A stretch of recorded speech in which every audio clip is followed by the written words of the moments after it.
नमस्कार। नमस्कार। कस्तो छ माहौल तपाईँको? आम जनतालाई यति माया गर्नुहुन्छ भन्ने कुरा मैले कल्पना गरेको थिएँ। यति झुसी माया मैले पाएको छु। त्यो झुसी मायालाई मतदान गरेर नेकपा एमालेलाई निर्वाचित भएको प्रतिनिधि निर्वाचित भएको घोषणा काठमाडौँको 3 बाट सुरु हुनेछ भन्ने मैले देखिरहेको छु। यो जनताको मायाको परिणाम हुनेछ। तपाईँको जित्ने आधारहरू के हुन्?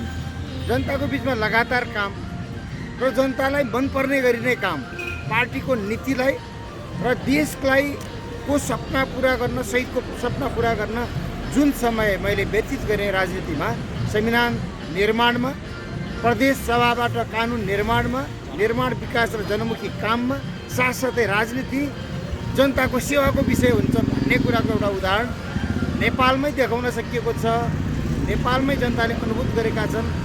श्रम सम्मानको, महिला सम्मानको, गाउँ सम्मानको, पिछडिएको वर्ग सम्मानको, जाति जनजाति सम्मानको अर्दली भएर काम गरेको कारणले गर्दा जनता मालिक हुन्। त्यसले अवश्य पनि मुसुक्क हाँसेर सूर्य चिन्हमा भोट हाल्छन् र एमालेलाई विजय गराउँछन् भन्ने मैले क्षेत्रमा 3 मा विश्वास गरेको छु। एमालेलाई युवाहरूले अलि मन पराएको छैन भनिएको छ।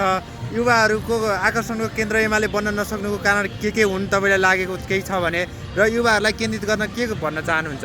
मैले नेपालका युवाहरू राष्ट्रियताका पक्षधर छन्।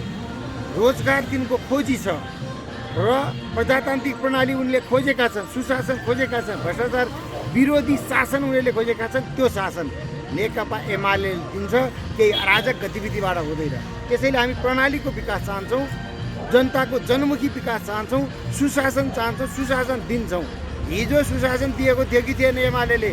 मानिसहरूले बुझिसकेका छन्। केही विध्वंसकारीहरूले केही समयका लागि गरेको चटकबाट यो देशलाई भ्रमित पार्न धेरै समय लाग्दैन। तपाईँले प्रत्येक 7 दिन होइन 3 दिनमा नेपालको राजनैतिक परिदृश्य बदलिँदो छ र फागुनको 21 गतिको चुनावमा जनताले मत हालेर नेपालका पार्टीहरूलाई सच्य अगाडि बढेर जनताको सेवा गर भन्ने अनुमति दिन्छन्। सोही अनुसार हामी अगाडि बढ्नेछौँ। हस्।